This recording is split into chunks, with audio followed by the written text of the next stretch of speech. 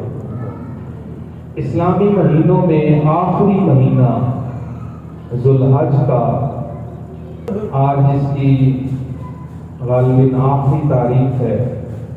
کل یا پرسوں سے نیا اسلامی سال 1444 انشاءاللہ شروع ہو جائے گا۔ ذوالحج سے پہلا جو مہینہ ہے ذیقعدہ، اور یہ حج والا مہینہ، اور اس کے بعد جو مہینہ آ رہا ہے محرم کا، ان تینوں مہینوں کو، اور چوتھا ایک مہینہ ہے رجب، ان چاروں مہینوں کو اللہ تعالیٰ نے حرمت والا بنایا ہے، اور ان مہینوں کی حرمت کا خیال اسلام سے پہلے دور جاہلیت کے اندر جو مشرک اور کافر تھے وہ بھی کرتے تھے۔ ان مہینوں کا چاند طلوع ہو جانے کے بعد آپس کی لڑائی، جھگڑے، فسادات، جنگ و جدال، یہ سارا کچھ لوٹ مار بند ہو جاتا تھا۔ اگلے مہینے میں پچھلے خطبہ جمعۃ المبارک کے اندر خلیفہ سوم، داماد رسول، جامع القرآن، ذو النورین، حضرت عثمان رضی اللہ تعالی عنہ کی زندگی کے مناقب اور ان کی شہادت کو آپ کی خدمت میں پیش کیا گیا۔ تو آئیے آج کے خطبہ جمعۃ المبارک کے اندر حضرت عمر فاروق رضی اللہ تعالی عنہ کی زندگی کا تذکرہ آپ کی خدمت میں پیش کرنے جا رہے ہیں کہ یکم محرم کو حضرت عمر فاروق رضی اللہ تعالی عنہ مسجد نبوی کے اندر ممبر رسول کے ساتھ نماز فجر کی امامت کرواتے ہوئے مسجد نبوی کے مصلی امامت پہ جن کو شہید کر دیا گیا، حضرت عمر رضی اللہ تعالی عنہ کا تعلق مکہ کے ایک کھاتے پیتے گھرانے کے ساتھ تھا۔ عمر بن خطاب بن نفیل بن عبد العزى بن ریاح، اور آپ کا نسب نبی کریم صلی اللہ علیہ وسلم تک پہنچ جاتا ہے۔ مکہ کے اندر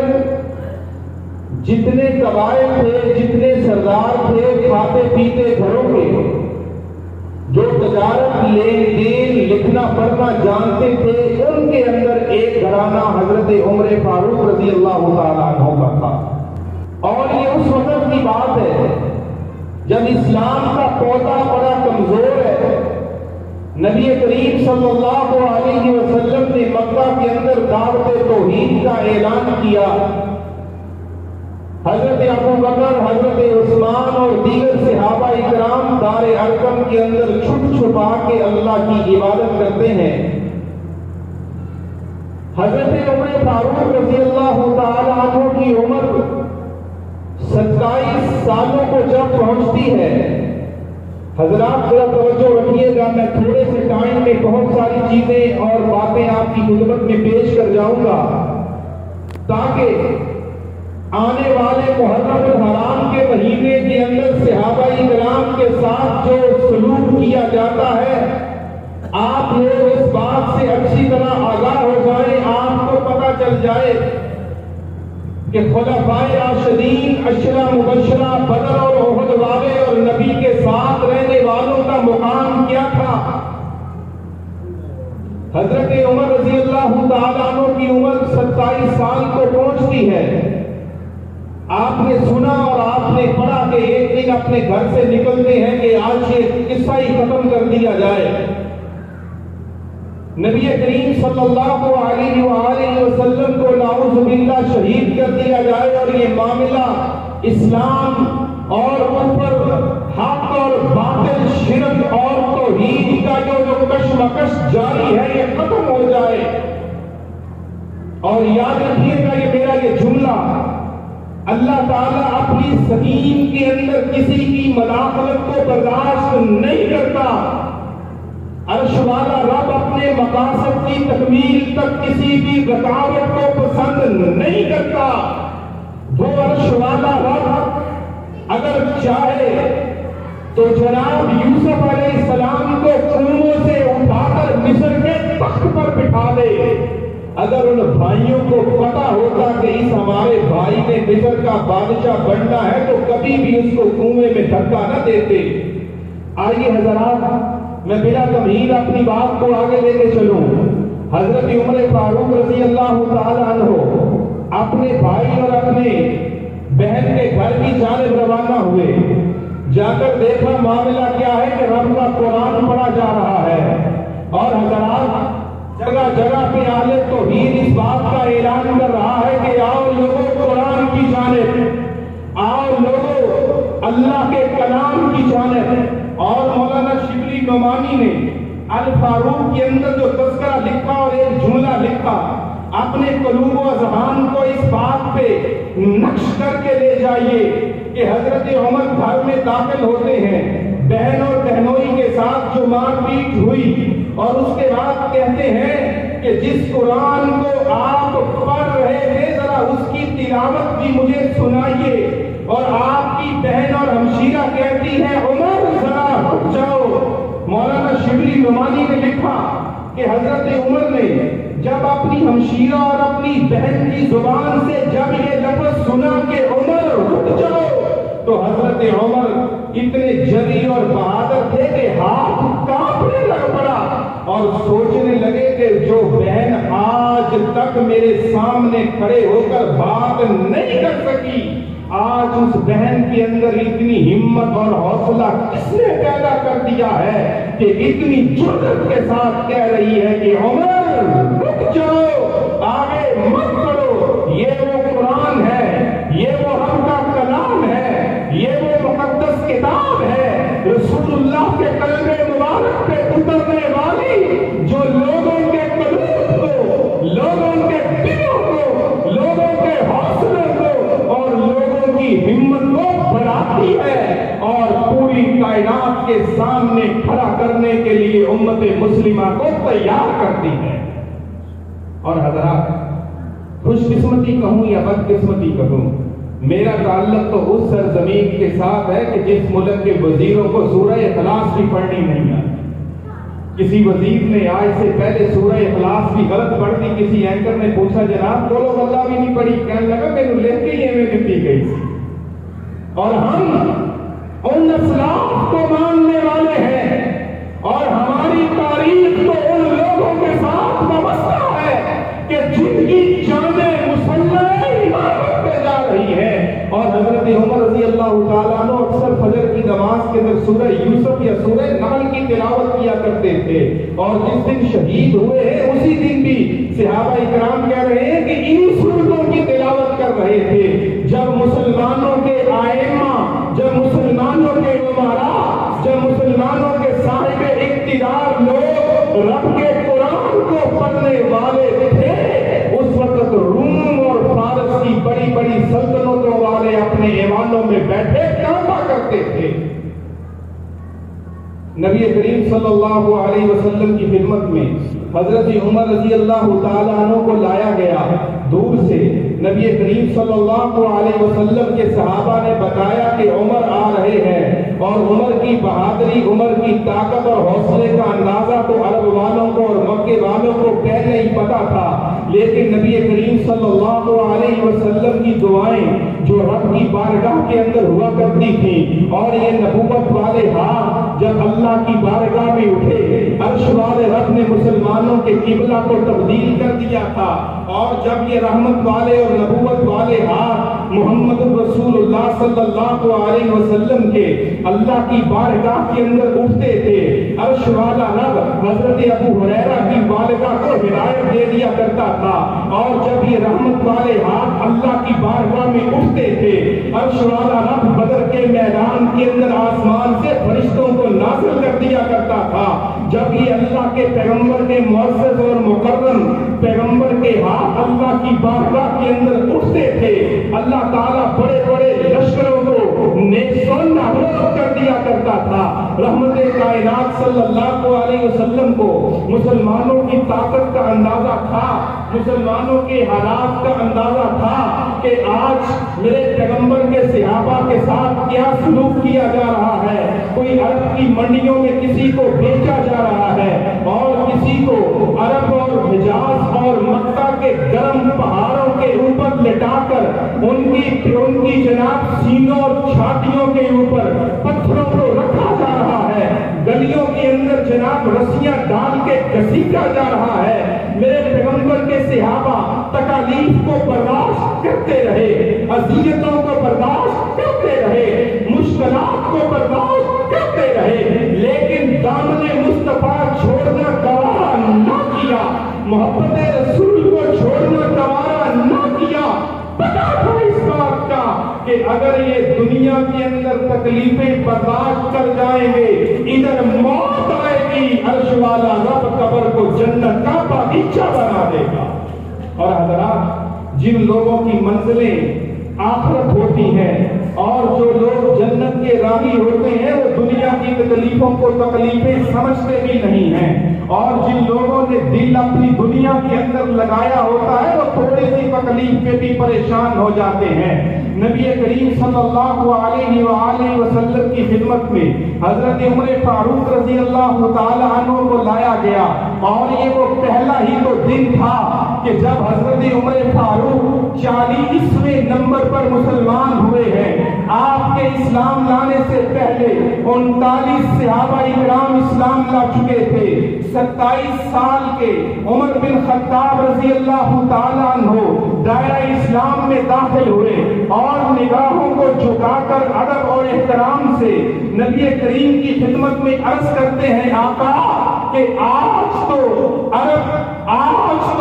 مکہ کی سرزمین پہ عمر بن خطاب اسلام لا چکے ہیں، اب چھپ کے عبادت نہیں کی جائے گی، ڈرنے اور گھبرانے کی ضرورت نہیں ہے، ذرا اٹھیے ان تاریخ کوٹھریوں سے اور آئیے میرے ساتھ بیت اللہ میں جاتے ہیں۔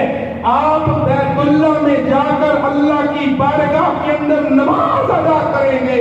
اور عمر تلوار پکڑ کے بیت اللہ کے دروازے پہ کھڑا ہو جائے گا، اور میں دیکھتا ہوں اب کون ہے جو محمد رسول اللہ کی جانب انگلی اٹھاتا ہے اور آپ کی جانب تیز نگاہوں سے دیکھتا ہے۔ اسی لیے تو اللہ کے رسول دعا کیا کرتے تھے، اللہم اعز الاسلام باحب الرجلین الیک، اللہ اپنے دو پیارے بندوں میں سے ایک بندے کو ہدایت دے دے۔ عرش والے رب نے اسلام کو مضبوط کیا۔ حضرت عمر فاروق رضی اللہ تعالی عنہ کو اسلام کی دولت سے سرفراز کرنے کے بعد یہ فاروق کا معنی آپ سمجھتے ہیں، فرق کرنے والے۔ کس بات میں فرق کرنے والے؟ اسلام اور باطل کے درمیان فرق کرنے والے۔ کس بات میں فرق کرنے والے؟ توحید اور شرک کے اندر فرق کرنے والے۔ کس بات میں فرق کرنے والے؟ کتاب اللہ اور ادیان باطلہ کے اندر فرق کرنے والے۔ فرق کرنے والے کس بات کے اندر؟ محمد رسول اللہ صلی اللہ علیہ وسلم کی ذات مبارکہ کو پوری کائنات میں نمایاں طور پر پیش کرنے والے حضرت عمر فاروق رضی اللہ تعالی عنہ اسلام لائے۔ اللہ نے اسلام کے پودے کو تقویت دی۔ نبی کریم صلی اللہ علیہ وسلم کی حدیث مبارکہ سنیے، اللہ کے پیارے رسول صلی اللہ علیہ وسلم فرماتے ہیں کہ پہلی امتوں میں سے کچھ افراد ایسے تھے کہ جن لوگوں کو محدث کہا جاتا تھا، جن کو الہام ہوتا تھا اللہ کی طرف سے، اگر میری امت میں سے اگر کوئی ایسا بندہ ہے کہ جس کو الہام ہوتا ہے، جس کو اللہ کی جانب سے باتیں جس کے قلب اور جس کے ذہن کے اندر ڈالی جاتی ہیں، وہ عمر بن خطاب رضی اللہ تعالی عنہ ہیں۔ اور آئیے ذرا نبی کریم صلی اللہ علیہ وسلم نے اس حدیث مبارکہ کو بیان کیا۔ حضرت عمر فاروق رضی اللہ تعالی عنہ اس حدیث کا مصداق بنتے گئے، اور مدینہ منورہ کے اندر حضرت عمر رضی اللہ تعالی عنہ کہتے ہیں وافقت ربی فی ثلاث، میں نے اپنے رب کے ساتھ موافقت کی ہے 3 چیزوں کے اندر۔ ایک دن دربار رسالت کے اندر موجود ہیں اور حضرت عمر رضی اللہ تعالیٰ عنہ کہتے ہیں آقا میرا دل کرتا ہے کہ مقام ابراہیم کو جائے نماز بنا لیا جائے۔ حضرت عمر فاروق رضی اللہ تعالیٰ عنہ کی زبان سے یہ لفظ نکلا، آسمان سے جبرائیل رب کا قرآن لے کے نازل ہوتے ہیں، قلب رسول پہ سورہ بقرہ کی آیت کے اس ٹکڑے کو نازل کیا گیا، وَاتَّخِذُوا مِن مَّقَامِ إِبْرَاهِيمَ مُصَلًّى۔ ایک دن حضرت عمر رضی اللہ تعالی عنہ نبی کریم صلی اللہ علیہ وسلم کی خدمت میں حاضر ہوئے اور آپ کے پاس ازواج مطہرات بیٹھی ہوئی ہیں، کسی کی آواز اونچی کسی کی آواز نیچی ہو رہی ہے۔ حضرت عمر کہتے ہیں آقا میری یہ تمنا ہے کہ ازواج مطہرات جب بازار میں جائیں تو پردہ کر کے جائیں، ازواج مطہرات کے مقدس چہروں پہ کسی غیر مرد کی نظر نہیں پڑنی چاہیے۔ حضرت عمر نے یہ بات کی، آسمان سے رب نے قرآن نازل کر دیا کہ قرآن نازل کیا کہ جب بھی مسلمان عورتیں یدنین علیہن من جلابیبہن یا ایھا النبی قل لازواجک وبناتک ونساء المؤمنین یدنین علیہن من جلابیبہن، کہ مسلمانوں کی عورتیں ازواج مطہرات ہو، مسلمانوں کی بیٹیاں نبی کی صاحبزادیاں جب بھی بازار میں جائیں اور اپنے چہروں کو ڈھانپ کے نکلے۔ حضرت عمر رضی اللہ تعالیٰ عنہ ایک دن سوچنے لگے کہ مسلمانوں کے لیے نماز کے جمع کرنے کے لیے کوئی مخصوص انداز ہونا چاہیے۔ کسی نے کہا ناقوس بجایا جائے، کسی نے کہا آگ جلائی جائے۔ عبداللہ بن زید رضی اللہ تعالیٰ عنہ کو اذان کا پورا طریقہ خواب کے اندر دکھایا گیا۔ حضرت عمر رضی اللہ تعالیٰ عنہ کہتے ہیں ہاں یہی وہ تو طریقہ ہے اذان کا جو مسلمانوں کو نماز کے لیے جمع کرنے کے لیے اللہ نے سکھایا ہے۔ آگ مجوسی جلاتے ہیں، ناقوس غیر مسلم بجاتے ہیں۔ مسلمانوں کو لیے جب نماز کے لیے اکٹھا کیا جائے تو ان کے لیے اذان کا طریقہ کار ہونا چاہیے۔ شراب کی حرمت کا وقت آیا، حضرت عمر رضی اللہ تعالی عنہ بولے، اور حضرات سنیے گا حضرت عمر رضی اللہ تعالی عنہ غزوہ بدر کے اندر نبی کریم صلی اللہ علیہ وسلم کے ساتھ ہیں، غزوہ خندق کے اندر نبی کریم صلی اللہ علیہ وسلم کے ساتھ ہیں، غزوہ احد کے اندر نبی کے ساتھ ہیں، خیبر کے اندر نبی کے ساتھ ہیں، حدیبیہ کے اندر نبی کے ساتھ ہیں، تبوک کے اندر نبی کے ساتھ ہیں، حنین کے اندر نبی کے ساتھ ہیں، فتح مکہ کے وقت نبی کے ساتھ ہیں، نبی کے قدم سے قدم ملاتے گئے۔ اور صحیح بخاری کی حدیث مبارکہ میرے ذہن میں آئی کہ ایک دن ایک چرواہے نے آ کر نبی کریم صلی اللہ علیہ وسلم کی خدمت کے اندر ایک عجیب بات کی کہ آقا آج میں اپنی بکریاں چلا رہا تھا اور میری بکریاں چلاتے چلاتے ایک بھیڑیا میری بکری کو لے کر بھاگنے لگا۔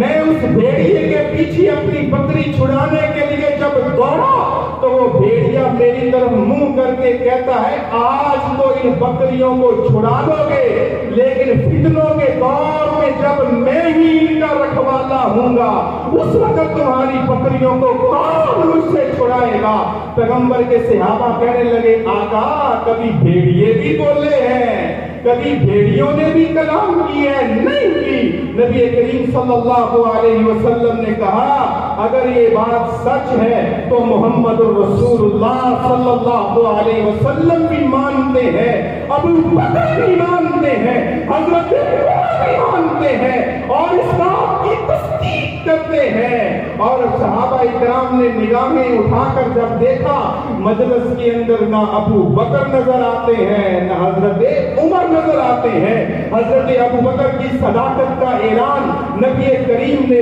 ابو بکر رضی اللہ تعالیٰ عنہ کی غیر موجودگی میں کیا۔ حضرت عمر کی صداقت کا اعلان نبی نے حضرت عمر کی غیر موجودگی میں کیا۔ اور امام بخاری رحمہ اللہ نے کتاب المناقب کے اندر جو حدیث اس سے بھی بڑھ کر درج کی ہے کہ کسی آدمی نے ایک پہلے دور کے اندر نبی علیہ السلام نے فرمایا کسی دور کے اندر کسی آدمی نے بیل کے اوپر کچھ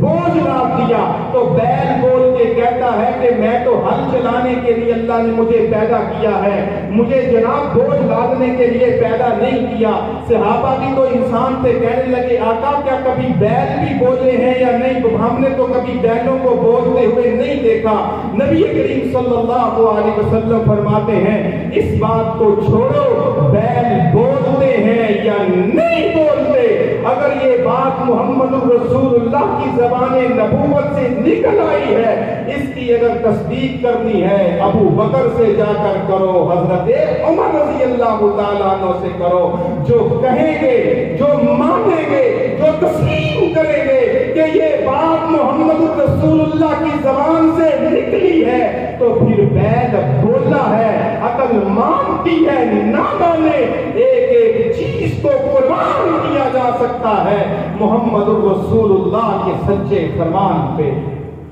تمام غزوات میں، اور حضرات ذرا مزیداری کی بات سنیے گا، تمام غزوات میں حضرت عمر رضی اللہ تعالی عنہ نبی کے ساتھ چلتے رہے، مصلی امامت پہ بیٹھے ہوئے ہیں۔ اور ایک دن ایک حدیث مبارکہ جس کو امام بخاری نے نقل کیا کہ حضرت عمر رضی اللہ تعالی عنہ کہتے ہیں اللہم ارزقنی شہادتا فی سبیلک واجعل موتی فی بلد رسولک، اے اللہ کہ مجھے شہادت کی موت عطا کرنا اور میری موت بھی نبی کے پیارے شہر مدینہ منورہ کے اندر آئے۔ آپ کی بیٹی بھی کہتی ہے میرے بابا آپ بھی عجیب آدمی ہیں، شہادت مانگتے ہیں، وہ بھی مدینے کے اندر شہادت مانگتے ہیں تو آپ میدان جنگ میں کیوں نہیں جاتے؟ صحابہ اکرام نے بھی کہا عمر بھی شہادت مانگ رہے ہیں، کسی لشکر کے ساتھ جائیں، کسی میدان میں جائیں، لیکن یاد رکھیے گا اگر ایمان صاف ہو، نیتیں صاف ہو، کلیجے صاف ہو اور اللہ کے ساتھ تعلق پورا ہو، عرش والا رب لوگوں کی دعاؤں کو قبول کر کے ان کے دلوں کی تمناؤں کو پورا کر دیتا ہے۔ آخر پر آپ کی شہادت کا ذکر کرنے سے پہلے ایک اور بات میں آپ کی خدمت میں عرض کر دوں کہ بدر کے میدان میں جب مسلمانوں نے 70 کافروں کو قیدی بنایا، نبی کریم صلی اللہ علیہ وسلم نے مشورہ کیا حضرت ابو بکر سے کہ کیا کیا جائے۔ حضرت ابو بکر کہتے ہیں کہ ہم کمزور ہیں، کافروں سے فدیہ لے کر ان کو چھوڑ دیا جائے۔ ارحم امتی ابو بکر، میری امت کے سب سے نرم دل افراد فردوں میں سے حضرت ابو بکر ہیں۔ حضرت عمر رضی اللہ تعالیٰ عنہ سے مشورہ لیا، حضرت عمر کہتے ہیں آقا جس بندے کا جو رشتہ دار ہے اس بندے کو اس کے حوالے کر کے اس کی گردن کو تن سے جدا کر دیا جائے۔ آج بڑے بڑے مولوی بیچارے نوٹوں کے بریف کیس کو دیکھ کر جن کا ایمان پگھل جاتا ہے، کبھی سینٹ کی سیٹ کے لیے، کبھی قومی اسمبلی کے لیے اور کبھی صوبائی اسمبلیوں کے لیے اور کبھی نازل اور کبھی وزارت کے لیے بڑے بڑے مولویوں کے فتنے باری ہو جاتے ہیں۔ میں قربان جاؤں حضرت عمر کے ایمان پہ، کہنے لگے آقا ان کافروں کی گردنوں کو تن سے چھڑا کرتے جائیے، عرش والا رب اسلام کو عزت عطا کر دے گا۔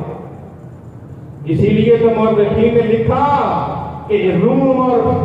فارس کی سلطنتوں والے اپنے اپنے محلات میں بیٹھ کے کعبہ کرتے تھے کہ جاؤ جا کر پتہ کرو